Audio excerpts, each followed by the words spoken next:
তোমার এই আড্ডার সঙ্গী কবরের সঙ্গী না, আখিরাতের সঙ্গী। যে কিছুক্ষণ টাকা পয়সা মোবাইল অথবা শরীরের ফুর্তি করার সামর্থ্য আছে ওটুকুরই সঙ্গী, ফুরায় গেলে আর নাই। কোরবানির কথাটা এবার বলি একটু, এরপরে তরজমা বলুন। কোরবানির বিষয়ে দেখেন, শুধু একটা উদাহরণ শুনেন। কোন মুসলমান কোরবানির 3 দিন অর্থাৎ 10ই জিলহজ কোরবানি হয়, যেদিন আমরা কোরবানি করি এটারই কয় 10ই জিলহজ। তো কোরবানির দিন এবং তার পরের 2 দিন, হুজুরের মোবাইলটা সাউন্ড এ করে দেন, সাউন্ড এ করে দেন। তো 10, 11, 12 জিলহজ মাসের এই 3 দিন মানে কোরবানির দিন আমরা যেটারে বলি তার পরের 2 দিন সহ এই 3 দিনের ভিতরে যদি কারো কাছে 52.5 বড়ি রূপার সমপরিমাণ টাকা মূল্য থাকে তাহলে তার উপরে কোরবানি ওয়াজিব। 52.5 বড়ি রূপার দাম সর্বোচ্চ যদি 1000 টাকা করে হয় বড়ি, রূপার বড়ি কম, স্বর্ণের বড়ি বেশি। রূপার বড়ি 1000, 1200, 1300, কখনো কখনো 2700 টাকাও হয়। তাইলে যদি 1000 করে গড়ে হয় তাহলে 52,500, 52,500 কিনা এই ঈদের দিন, কোরবানির ঈদের দিন এবং তারপরের 2 দিনের মধ্যে যে কোনো টাইমে কারো কাছে যদি নিজের ঘরের এই মৌলিক প্রয়োজন, ওই যেটা আমি বললাম হাওয়ায় যে আসলি বউ বাচ্চার বাজার ওষুধপত্র সহ আমরা মৌলিক খরচ যেটা মোটা দাগের এই মৌলিক খরচ যা তার অতিরিক্ত যদি ওই পরিমাণ টাকা সম্পদ কারো কাছে থাকে তার উপরে কুরবানি ওয়াজিব। আল্লাহ রাসূল সাল্লাল্লাহু আলাইহি ওয়াসাল্লাম বলেন, যার উপরে কুরবানি ওয়াজিব হলো অথচ কুরবানি সে করলো না, রাসূলুল্লাহ সাল্লাল্লাহু আলাইহি ওয়াসাল্লাম স্পষ্ট বলছেন, ফালা ইয়াকরাবান্না মুসাল্লানা, সে যেন ঈদগাহে না আসে, সে যেন আমাদের নামাজে না আসে। এই অপদার্থ তুই ঈদের নামাজ পড়তে আসবি না, রাসূলুল্লাহ সাল্লাল্লাহু আলাইহি ওয়াসাল্লাম স্পষ্ট নিষেধ করছে। নাফরমান তুই আসবি না, তুই উত্তালা, তুই ঘরে থাক। বলেন, তাইলে জিলহজ মাসের এই 3 দিন, কোরবানির 3 দিন, মনে করেন আপনি গতকালকেও আপনার কাছে টাকা ছিল না, কিন্তু আজকে কোরবানির দিন বা তারপর দিন সকালবেলা আপনি একজনের থেকে 70,000 টাকা পাইতেন, এবারে আজকে দিছে টাকা না ভাই, তাই সেই ঈদের উপলক্ষে এই টাকাটা আজকে দিছে। আর এই টাকাটা ছাড়াও আপনার ঘরের পরিবারের সংসারের যা প্রয়োজন তা চলবে, সমস্যা নাই। এই টাকাটা তো আমি ধরছি না হিসাব, এই আজকেই টাকাটা পাইছেন, আজকে তো আগামী এই 3 দিনের সন্ধ্যার আগে আগে আপনার জন্য কোরবানি ওয়াজিব। যে মহিলার কাছে স্বর্ণ আরো কিছু নগদ টাকা আছে, 2টা মিলাইয়া যদি, যেমন একজন মহিলার কাছে মনে করেন 1 বড়ি স্বর্ণ আছে, 2 বড়ি 1.5 বড়ি, এটা তো থাকেই, একেবারে ন্যূনতম 1-1.5 বড়ি স্বর্ণ তো যে কোনো মহিলারে আছে, বুড়া বেড়ি ভিতরে আছে, মহিলারও আছে, একেবারে গরিব বুড়াবার ঘরেও আছে। সাথে যদি ওই 3 দিন এই মহিলার কাছে আলগা কিছু টাকাও আছে, 10,000, 5,000, 20,000, 15,000, উনার টাকা, এটি উনার মহিলার নিজের টাকা, স্বামী দিছে, নয়তো ছেলে দিছে, নয়তো বাপের বাড়ির থেকে দিছে, যেমনি হোক দিছে, এই স্বর্ণ আর ওই টাকাটা মিলাইয়া যদি 52,500 টাকার দামের চাইতে বেশি হয়, এই মহিলার উপরে কোরবানি ওয়াজিব, নিঃসন্দেহে ওয়াজিব।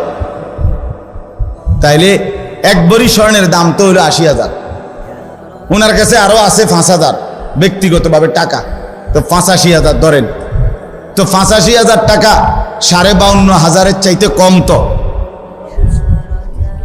তো তাইলে এই মহিলার উপরে কোরবানি ওয়াজিব হলো কিনা? কই আমাদের সমাজে কয়জন মহিলার কোরবানি দেয়? বেটিতে গুস্তও না খাবায়, কিন্তু কোরবানি কো রুটি গোস্ত না খায় উনি, কিন্তু কোরবানি হইল কই না। রাসূলুল্লাহ সাল্লাল্লাহু আলাইহি ওয়াসাল্লাম বলেন, যে ব্যক্তি সামর্থ্য থাকার পরেও কোরবানি করলো না, সে যেন আমাদের নামাজে না আসে। কি পরিমাণ ধমক দিছে! তাহলে আমি এই দুইটা মাসালা আপনাদের বুঝাই, কোরবানির বিষয়ে বুঝা দরকার।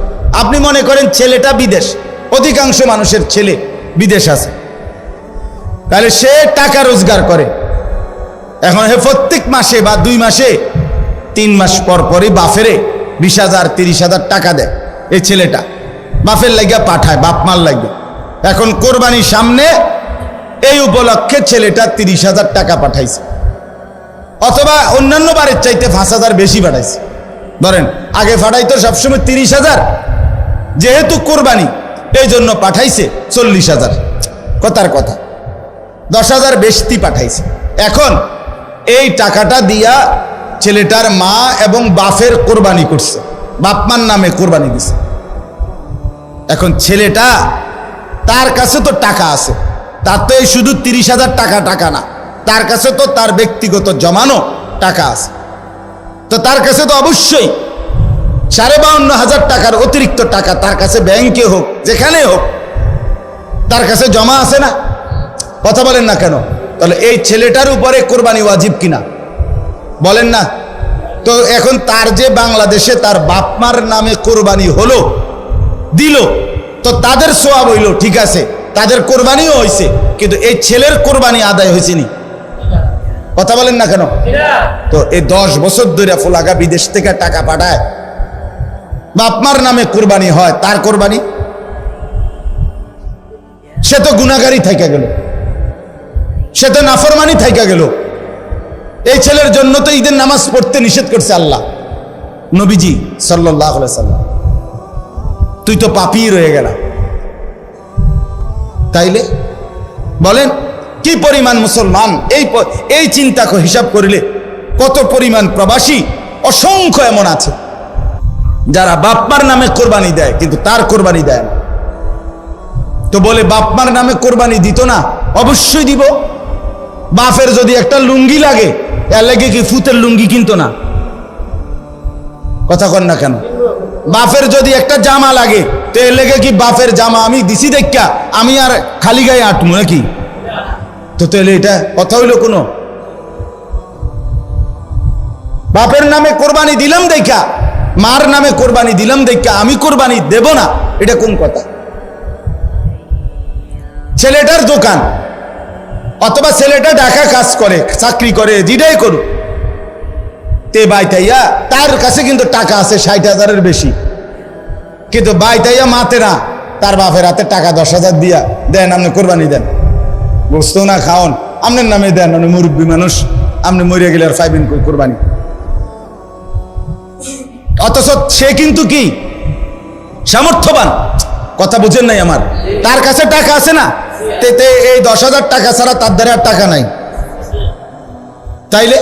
তাহলে এই ছেলের উপরে তো কোরবানি ওয়াজিব, অথচ সে তার বাবার নামে কোরবানি দিল, বাবার সাথে শরীক দিয়া টাকা জমা দিয়া 10,000 টাকা বাফারে বুঝাই দিয়া শেষ।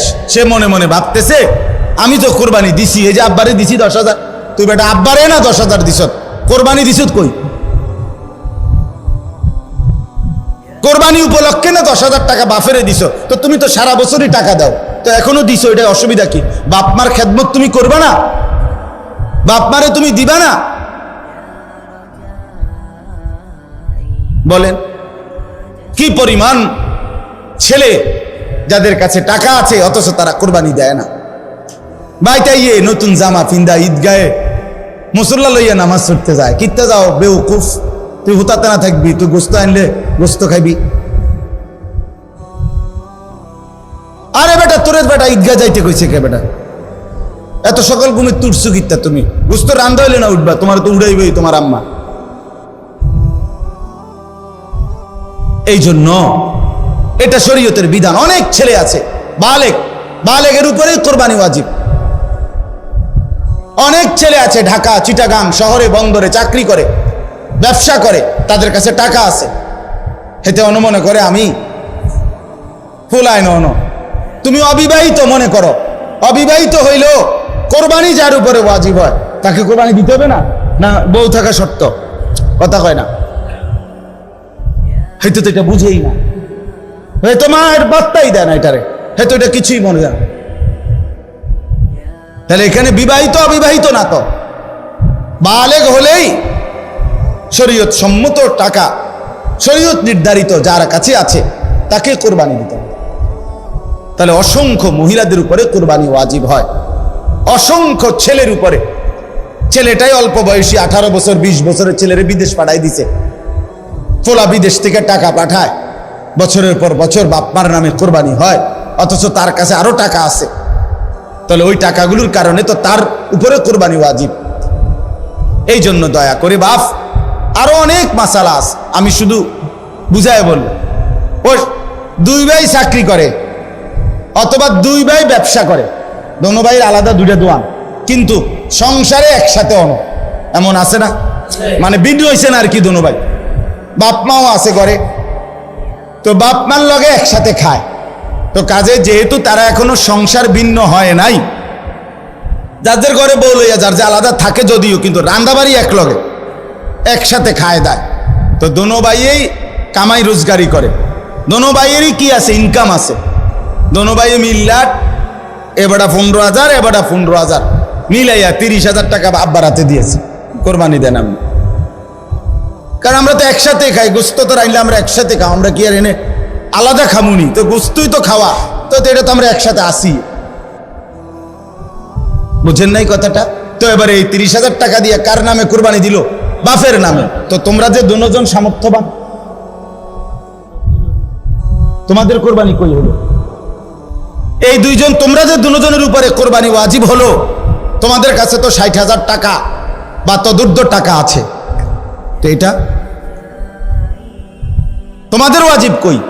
এটা কি গোশত খানা? শুধু কোরবানি মানে গোশত খাওয়া? তো এরকম অগণিত মানুষ ভুল করছে। আচ্ছা, যদি বয়ের মাসালা কোনটা? মনে করেন 7 শরিকের কোরবানি, 6 শরিক আলগা হয়ে গেছে, আর এইখানে যে একটা শরিকের মধ্যে এরা 2 জন শরিক হয়েছে, এই 2 ভাই, কিন্তু দোনো ভাইয়ের উপরে কোরবানি ওয়াজিব। দোনো ভাইয়ের সামর্থ্যের কারণে, মানে দোনো জনের কাছে টাকা আছে আলাদা আলাদা, এখন কোরবানি ওয়াজিব হলে এনে 2 জনের, একজনের না 2 জনের? তো আগের আছে আলগা 6 শরিক মনে করেন, আর এরা 2 ভাই মিল্লা টাকা দিয়া 1 শরিক লইল। তো দেখতে না আপনার কাছে মনে হইলো কয় শরিক?